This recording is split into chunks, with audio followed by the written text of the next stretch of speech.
آج میں تو یہاں پہ آیا تھا کہ وہ ہائی کورٹ کے حکم کے باوجود جو میرا نام ہے وہ PICL کی لسٹ سے نہیں نکالا گیا، تو اس سلسلے میں ایک جو درخواست ہے وہ ہائی کورٹ کو ہم نے دی تھی، تو وہ اس کو اب بدھ کے لیے مقرر کر دیا ہے۔ چیف جسٹس صاحب نے مہربانی کی ہے، اور ظاہر ہے اس حکومت میں تو تقریباً میرا خیال ہے کہ آدھا پاکستان جو ہے اس وقت پاسپورٹ کنٹرول لسٹ پہ ہے۔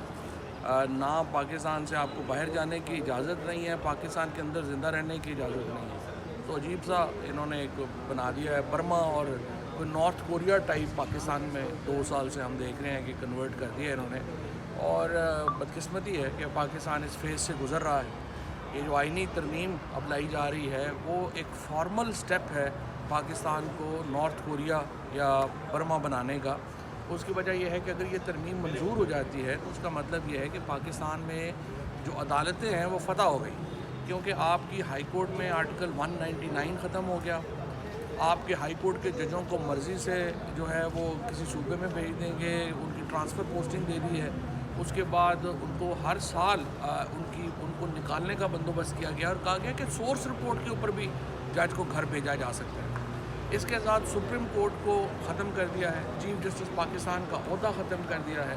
یہ وہ ساری چیزیں ہیں جن سے عدلیہ تو ختم ہو جائے گی اور وکیلوں کی پریکٹس ہی ختم ہو جائے گی۔ لیکن ابھی تک میں حیران ہوں کہ ابھی تک نہ مجھے وکیلوں کی اسٹریٹجی کی کوئی سمجھ آئی ہے، نہ ہی سچی بات ہے کہ مجھے تحریک انصاف کی اسٹریٹجی کی کوئی سمجھ آ رہی ہے کہ جب سارا شو جو ہے، ساری ایفرٹ اسلام آباد میں آئینی ترمیم کو لیے ہو رہی ہے، تو آپ میاں والی میں جلسہ کر کے کیا ثابت کرنا چاہتے ہیں کہ عمران خان میاں والی میں پاپولر ہیں؟ مطلب اس پہ کوئی دو رائے ہیں کہ عمران خان پاپولر ہے پاکستان میں؟ ہر بندے کو پتہ ہے عمران خان پاپولر ہے۔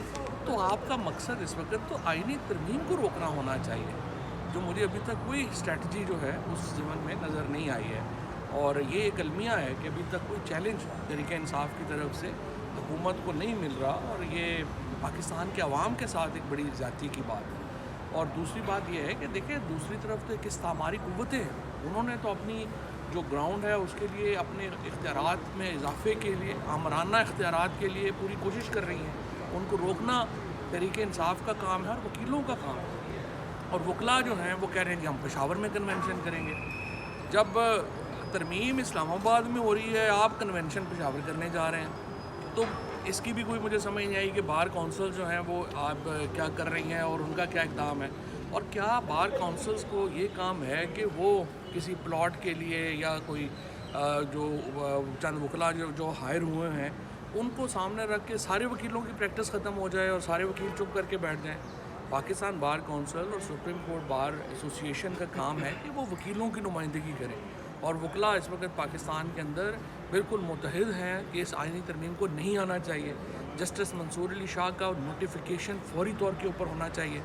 یہاں پہ تو صرف ان کو 4 5 6 دن کا نوٹس دینا چاہیے کہ آپ جسٹس منصور علی شاہ صاحب کا اگر نوٹس نہیں کرتے ہیں تو لانگ مارچ ہونا چاہیے ٹورڈ سپریم کورٹ، لائرز کا بھی ہونا چاہیے، اور تحریک انصاف کو، JUI کو، جماعت اسلامی کو، GDA کو اس لانگ مارچ کا ساتھ دینا چاہیے۔ یہ پریشر تو تبھی بلڈ ہوگا نا۔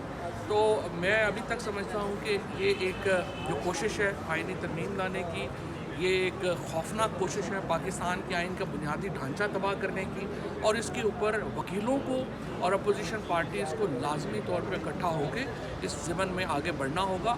اور اگر وہ جلدی آگے نہ بڑھے اور یہ اسکیم کامیاب ہو گئی تو پاکستان کے آئین کو ناقابل تلافی نقصان پہنچا۔ سر، مخصوص نشستوں کے حوالے سے سر انگلش کی پیداوار ہے، یہ اسمبلیاں پاکستان کے عوام کی نمائندگی نہیں کر رہی، ان اسمبلیوں سے تو آپ نے جلد یا بدیر آپ لوگوں نے باہر نکلنا ہے، اس میں تو کوئی دو رائے نہیں ہے۔ لیکن ابھی امپورٹنٹ بات تو یہ ہے کہ آئینی ترمیم کو روکا جائے، اور یہ سپریم کورٹ کے حکم پہ امپلیمنٹ نہیں ہو رہا، ہائی کورٹس کے احکامات کے اوپر عمل درآمد نہیں ہو رہا، تو پھر تو یہ سارا جو جمہوریت ہے، آئین ہے، یہ تو لپیٹا جائے گا نا۔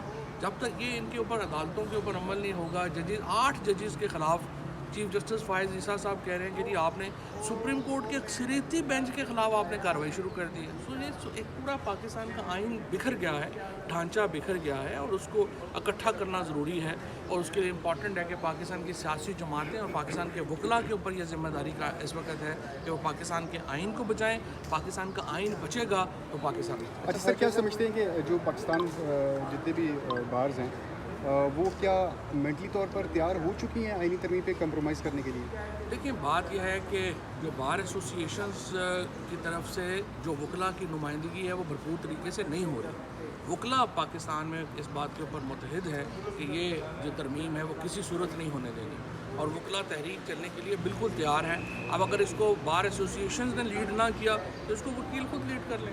اچھا سر, لاہور کے جلسے کو آپ کیسے دیکھتے ہیں؟ ابھی میاں والی میں اور راولپنڈی میں بھی جلسوں کا اس سے کچھ خاطر خواہ نتائج آئیں گے؟ دیکھیں عمران خان اور تحریک انصاف کی مقبولیت پہ کوئی سوال ہی نہیں ہے. اس وقت عمران خان سب سے مقبول لیڈر ہے, تحریک انصاف سب سے بڑی جماعت ہے, اس کے اوپر کون سی دو رائے ہے؟ عمران خان سے بڑا اتفاق رائے تو اس قوم کا کبھی ہوا ہی نہیں. عمران قائد اعظم محمد علی جناح کے بعد اس سے بڑا اتفاق رائے تو ہوا ہی نہیں. تو یہ تو ایکٹیویٹی, اصل ایکٹیویٹی تو یہ ہے کہ آپ نے روکنا کیسے آئینی ترمیم. جلسوں میں آپ کی شرکت نہیں ہے. 60,000 کیسز ہیں اس وقت سپریم کورٹ آف پاکستان میں. آئینی عدالتیں اسی لیے قائم کی جا رہی ہیں کہ کیسز کے دباؤ کو کم کیا جائے. تو دوسرا کیا حال آپ دیکھ رہے ہیں کہ کس طرح سے یہ کیسز کم ہو سکتے ہیں, کیونکہ پہلے 52 تھے, اب 60 تک پہنچ چکے ہیں. پہلی بات تو یہ ہے کہ اگر 60,000 کیس سپریم کورٹ میں ہے تو مجھے یہ بتائیں کس حکیم نے یہ نسخہ دیا ہے کہ اس کی ایک اور عدالت بنا دیں گے تو 60,000 کم ہو جائے گا.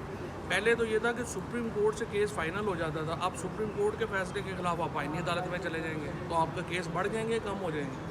اور دوسری بات یہ ہے 80% کیس تو ڈسٹرکٹ جوڈیشری میں ہے. وہاں آپ نے سنا کہ کوئی ایمرجنسی لگائی گئی ہے کہ کیسز حل کرنے ہیں, وہاں پہ کیا کرنا ہے. یہ سب کو پتہ ہے کہ صرف فائز عیسیٰ صاحب کو رکھنے کے لیے سارا تماشا لگایا جا رہا ہے. اور یہ تو ایک بالکل میں سمجھتا ہوں کہ کرمنل کام ہے کہ آپ ایک شخص کے لیے پورا آئینی ڈھانچہ بدلیں. فواد صاحب آپ کی جلسوں میں شرکت کیوں نہیں ہے؟ یہ جتنے بھی جلسے ہو رہے ہیں پریکٹس پروسیجر بل کمیٹی میں ایک جیسا آپ کو نکال کے یہ اس لیے میٹنگ اس لیے نہیں ہو سکی, منصور شاہ صاحب نے شرکت نہیں کی. آج پھر وہ آپ کو کیا لگتا ہے اگر منصور شاہ صاحب اس کمیٹی میں شرکت نہیں کرتے پھر 2 ججز کوئی بینچز بنا سکتے ہیں کیا آئینی طور پہ؟ کیسے بات یہ ہے کہ اس وقت تو یہ جسٹس فائز عیسیٰ صاحب جو ہے نا جی, انہوں نے پہلے پورا زور لگایا کہ نہیں میں ڈائلیوٹ کر رہا ہوں اپنی پاورز 3 ججوں کو. پھر اب ان کا اچانک ان کو لگا کہ یہ تو میں نے اپنے پاؤں پہ کلاڑی مار لیا تو انہوں نے ساری پاور واپس لے لی.